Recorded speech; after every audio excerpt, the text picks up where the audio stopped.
Yo, what's up, everybody? Welcome back to episode number 12 of Playing with House Money presents Who Pissed Off Pru, the recap. I'm your boy Ice, back this week. Big shout out to Downtown Nino Brown for filling in for me last week. Did a stellar job, may I add.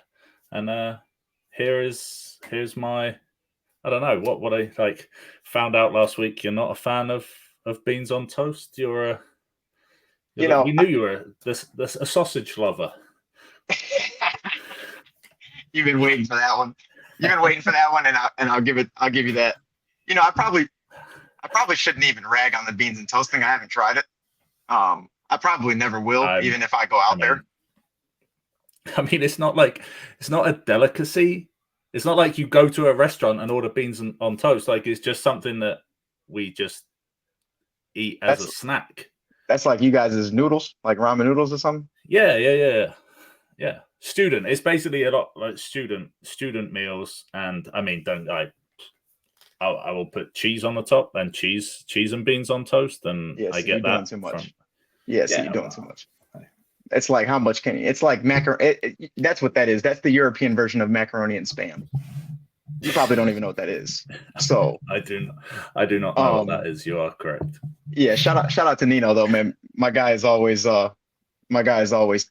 He always comes with the details and keeps me on my toes. But I did miss you, even though you are just beans and toast sometimes. But yeah, man, I'm pissed this week. I ain't gonna lie.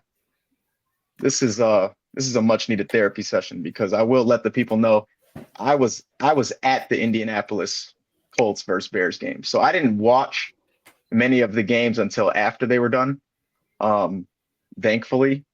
But at the same time, I got to see that live. So as you can tell, I'm obviously upset, but where should I start, boss? You start wherever you want to start. There's a lot to get through.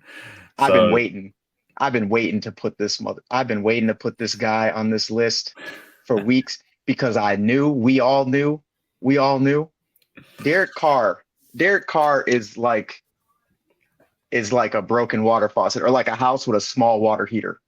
Like, you go to the bathroom, you don't know if you have hot water for that shower. You just don't know. Like, one week he's hanging 40 on the Dallas Cowboys, which, don't get me wrong, I know that's not that big of a statement right now, but like, let's be honest, on paper, you shouldn't see the Saints hanging 40 on that defense. And then you go and you finally have a week that we expect out of Derek Carr. Honestly, I expected this like the whole start of the season, because he's very fraudulent. I've been saying this forever. I don't even really know what it is about Derek Carr that just really irks me, but I think it has to be this, to be honest with you. It's like, bro, pick. You want to be elite? You want to be like even just really good? Or do you want to throw for less than 200 yards, kill your team? Like, what? You guys, they easily could have won that game. And looking back at it, he's not all to blame, but like, dude, you got to keep these drives going and really spread the ball. Like, why don't we never see him throw it to the same group of people, like, for stretches. I haven't seen Juwan Johnson since week 1. Okay. So I would just let everybody know right now, he's not on my list for playing with house money again. I'm gonna just throw that out there now. That's an early one that you guys just don't have to expect. He has 0 targets in weeks 2 and 3. Juwan Johnson. How many was it week 1? Just for shits and giggles. 3 targets, 2 receptions, 26 yards in week 1. So, like, why do we not use the middle of the field, Derek? I do like to see what he's doing with Chris Olave. Don't get me wrong, but like, bro, he's only a few inches taller than me, and he's probably only about 20 pounds heavier. Like, bro, we got to get people the ball. Alvin Kamara can't do it all. I mean, he's going to try. Clearly, he's going to try, but like, bro, some of this has to be downfield to the middle of the field, hitting these gaps. Like, Derek, I just need you to not be fraudulent as often as you are. But I've been waiting for this one, because I knew you were going to piss me off after last week. I knew the two weeks in a row with 40 plus was just too good to be true. And I hate to even transition into this one because this is my boy, this is my guys. Bro, Lamar Jackson can run. Who knew? Who knew he could use his legs again? I thought, to be honest with you, I thought like him and Harbaugh had a thing like, bro, you only get 5 rushes a game. Something. We had some sort of incentive because my man's was not running the ball, and then they end up losing last week to just a terrible team that they should have easily won. And then they almost give up the game after being, I think it was 28-3. Yep. Lamar, do what you are good at. I said, bro, I don't care about you not being no pocket passer. I don't care about the media. I don't care about Emmanuel Acho getting like, bro, I don't care who is telling you not to run the ball. I don't even care if it's Todd Monken. If you want me to, I'll call his cousin and tell him, hey, I need his number. We can handle this internally. Bro, run the ball. Run the ball. You see what it does. You ain't even need 100. We got 80. We don't even ask for 85 yards, bro. We ask for 40, 50, 60 yards. You want to do this in one quarter. Sometimes you want to do this. You want to get 13 yards other weeks. Do we ever notice that when he can't run the ball, his running back doesn't do that well? The defense doesn't know what to do, right?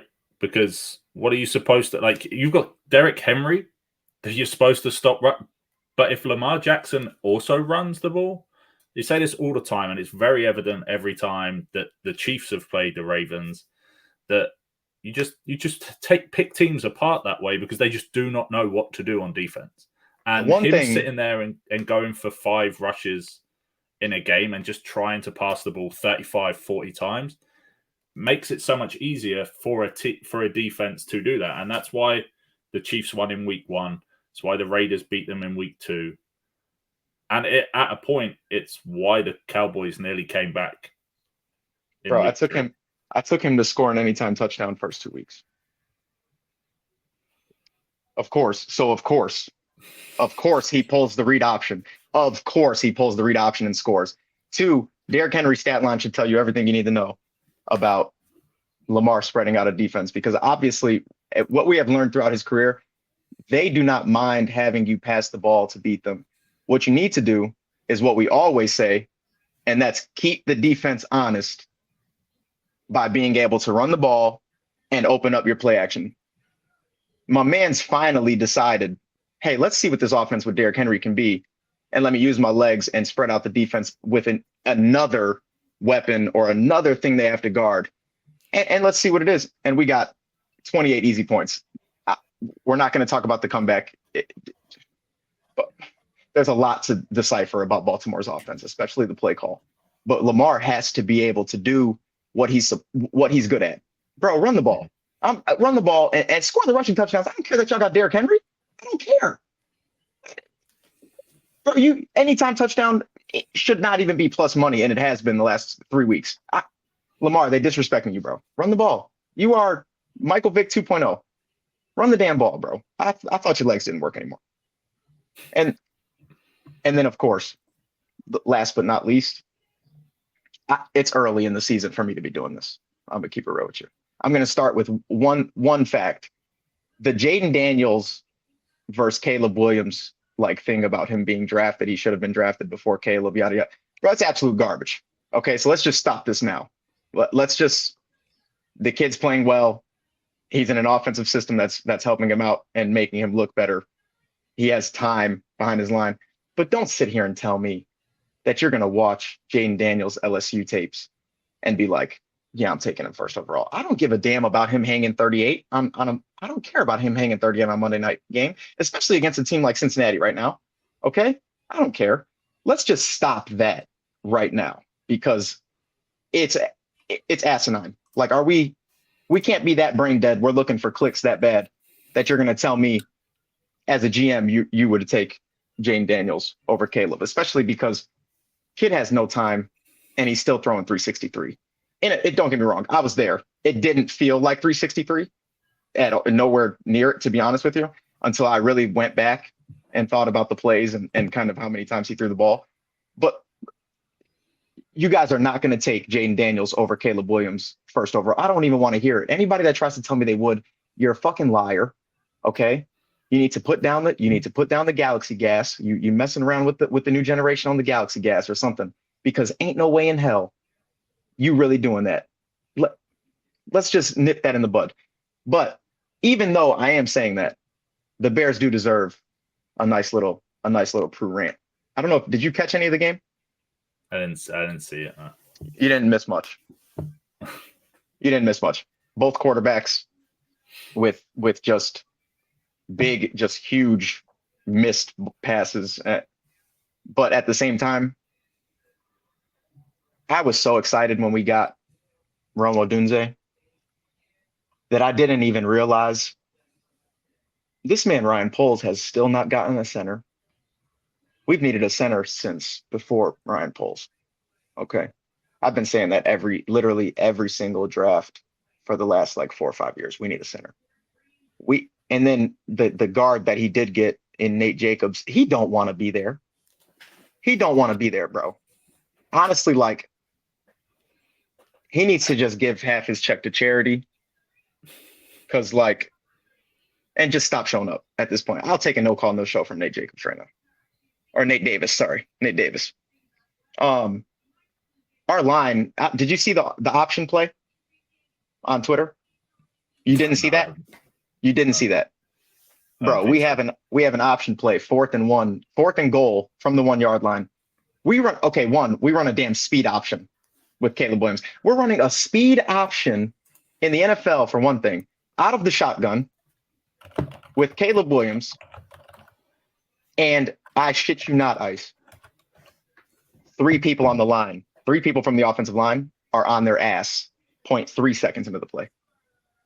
Legitimately. Like, I thought that it was edited. It's the one where they end up at the 15 or 25. Is that the one? Yeah, because not the 25. It was far back, but it wasn't the 25. But no, it was like 12. Yeah, 12. 30, yeah. DeAndre Swift just trying to make something happen, not realizing like, I'm not gonna score, bro. Let me just stop going backwards. But of course, he's a whole nother story. Like, his vision, I don't know what the hell. Nick Sirianni is just a genius. Him and Howie with their running backs, my God. Like, they leave. If a running back from Philly leaves, bro, he needs to be at Enterprise. Like, it hurts like somewhere, because clearly they just cannot adapt to other places.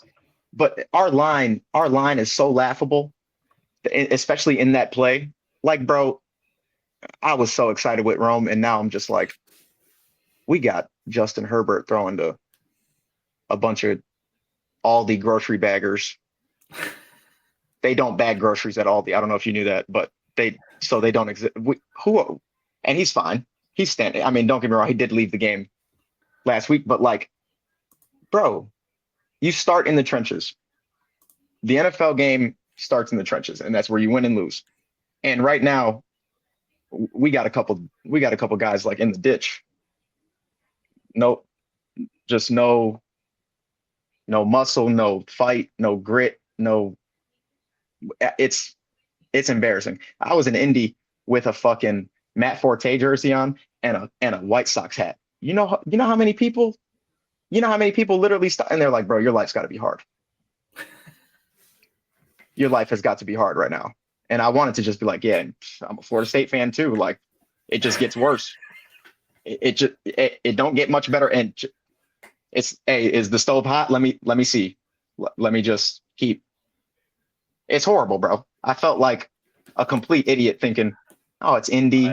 Defense will show up. We'll squeeze out a win. This is a winnable game. Like, and then now I'm walking out of Lucas Oil Stadium like, bro, I damn near got to take this jersey off, walk around in a white tee. Luckily, I left after that. I was supposed to stay Sunday night. Get me out of here, bro. Get me out of Indianapolis and just, I don't even know anymore. The run defense, I could go on for days about just the things that you see that just don't make any sense. The gaps in the run defense, but it all starts at the line, and it all starts at the play call. I had a buddy of mine tell me I was going to hate Shane Waldron months ago. I'm like, nah, bro, no. I've seen what he did with Geno.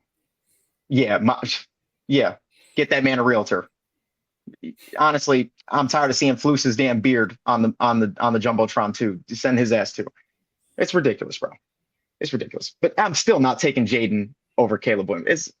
There's just so many things wrong with this week. I think this is just this new generation. Like again, like two things can be true, right? Two things can be true at the same time. Jaden Daniels balling out, played incredible game on Monday night.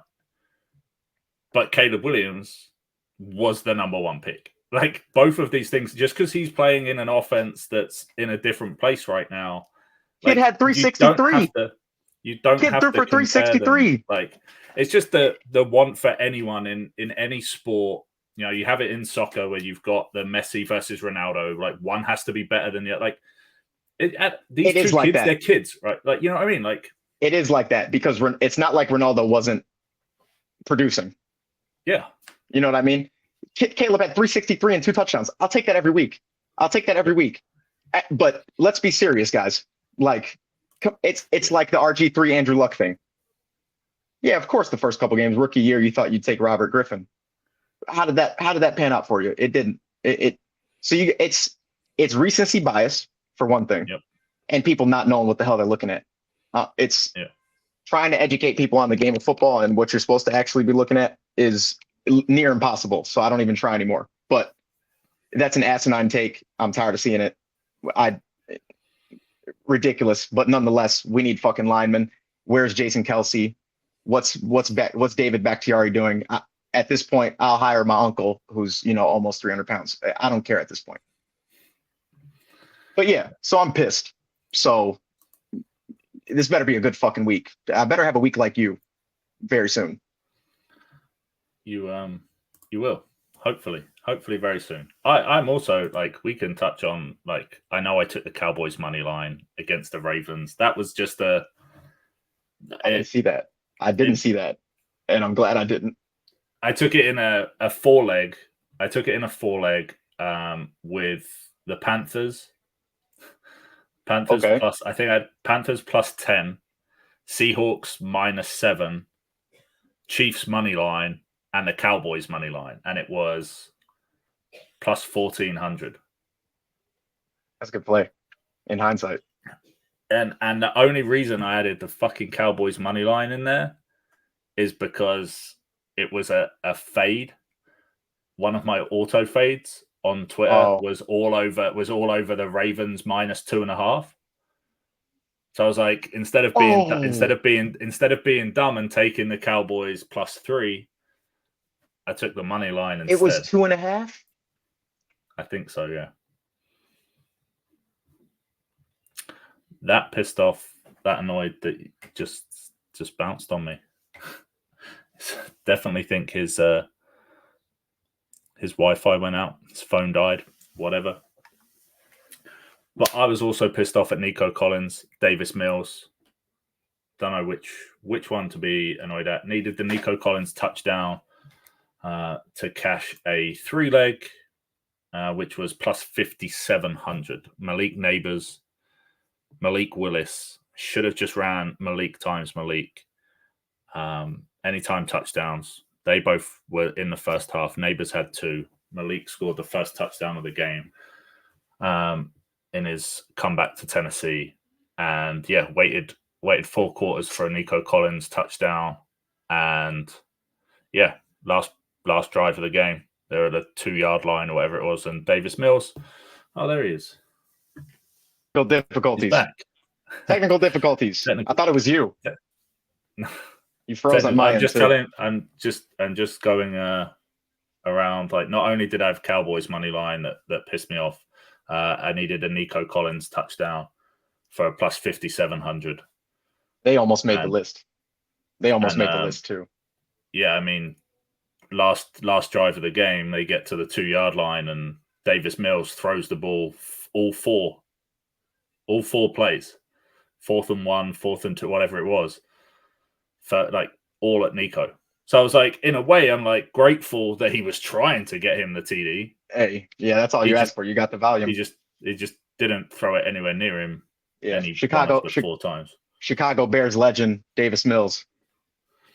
He's never played it down for us, but people know. People know. But yeah, so you say I did have a very good week. You did. Let the people know. I had a very good Monday night. Let's be honest. It was Monday night on the football side. On the soccer side, I had a very good weekend, Saturday and Sunday. Monday night football saved my NFL weekend, but I did have those 2 plays on Sunday, both one leg away. That would have changed things massively. So, Yeah. But yeah, we go again this week. And, you're not gonna say what the parlays, a couple of them were. Let the people know. Let the people know what the 2 main lottos. Well, we had a Monday night football doubleheader. Loved that, by the way. Me too. Big fan. Big fan of 2 games on a Monday night. And we took Jaden Daniels anytime touchdown. Could have put Brian Robinson Jr. in there. That was kind of a toss up which one could take either. With Jamar Chase anytime touchdown for that game, and then James Cook anytime touchdown for the Bills. And then I was looking the one that really gave us the value on this was the Jaguars, and I was like, well, and in a lot of my fantasy teams I've got Evan Engram. So of course he was out, and I was like, you know what, they've got the kid Strange that is here. I was torn. I was like, but do I go Strange or do I go Brian Thomas? And I was like, you know what, Brenton Strange, he got a decent volume in week 2 when he was in for Ingram. So I just stuck him in there for the TD, and yeah, that was plus 5,200, which we cashed in. I think Strange scored his TD early in the 3rd quarter. Yep. And then because one was and one I didn't share, which I'm a little bit annoyed about because I shared it the week before. I shared the week before when the Bills start to, when they start to get away from teams, they've got Ty Johnson. They've got Ray Davis that are going to come in for James Cook. James Cook will play a lot longer than he should, in my opinion. Taking carries into the 4th quarter when you're up 28 points or whatever they were is a little bit crazy. He's young. But they have these two running backs, and I made the call on playing Tyler Johnson last week during the game, and I got a brand new phone, right? So I'm in the middle of setting this up on Monday night, and I don't have access to my phone's transferring data. So for an hour and right at the start of Monday Night Football, and and sat there and I'm like, the wife's like, do you want to look and place some bets on my account? So I was like, yeah. So she logs in and I'm like, this looks like you're a brand new user to FanDuel. And I was like, we love it. So I was like, you could deposit $5 and get. I was like, $5. I just got to put $5 on a random bet. I was like, Ty Johnson, Ty Johnson touchdown. What's the odds? She was like, plus 2,800. I was like, $5, do it. Yo, it's and the odds of it, when you throw the $5 bet on, it's usually some shit that doesn't even cash you out. You know what I'm saying? No, I just placed it. So she would get the $200 in free bets. Yeah, and then it ends up cashing in the first half. I think he hit it first half as well. He was their 3rd touchdown or something. He was right after Keon. Yeah. Or 4th. They had 5 in the first half though. So yeah, at that point when they were whatever they were up 40-10 or whatever it was, I'm like, starting the 4th quarter, I just said to the guys, hey, Ray Davis is going to come in and he's going to run everything. Yeah. I think when I took it right at the start of the 4th quarter, it was plus 2,200. I know a couple of the guys in the Discord called it, and it was plus 4,000 or some ridiculous, because they went on that drive where he did run the ball all the way, and then they turned it over. But fortunately, so did the Jaguars. So yeah, that was 2 big plus 5,200, plus 2,200. Gave us a nice end to the weekend. Puts us at 27 plus 27 units for the the month so basically for the season to date in the NFL. Hey, and going into spooky season, it's real scary for the house right now. Sure is. And we will be. Hey, later this afternoon, you'll find more of our Thursday night football action and our slates for this weekend. I definitely like the looks of some of this weekend's action, so catch that later on this afternoon. And I mean, we'll see you next week. And hey, hopefully you're not quite so pissed off next week. But yeah, no, we need someone to piss you off this week. It does. Like it can't have to be me on Tuesday afternoon going, oh, bro. I'm a Bears fan and a Florida State fan. There will be something. Trust me. There will be something. Like and subscribe on the new YouTube, everybody, please. Yep, at PW_House Money on Twitter, Playing with House Money on the YouTube. Like and subscribe. Follow us on Twitter. Catch everything that we're doing this weekend and stop missing out. And we'll catch you later.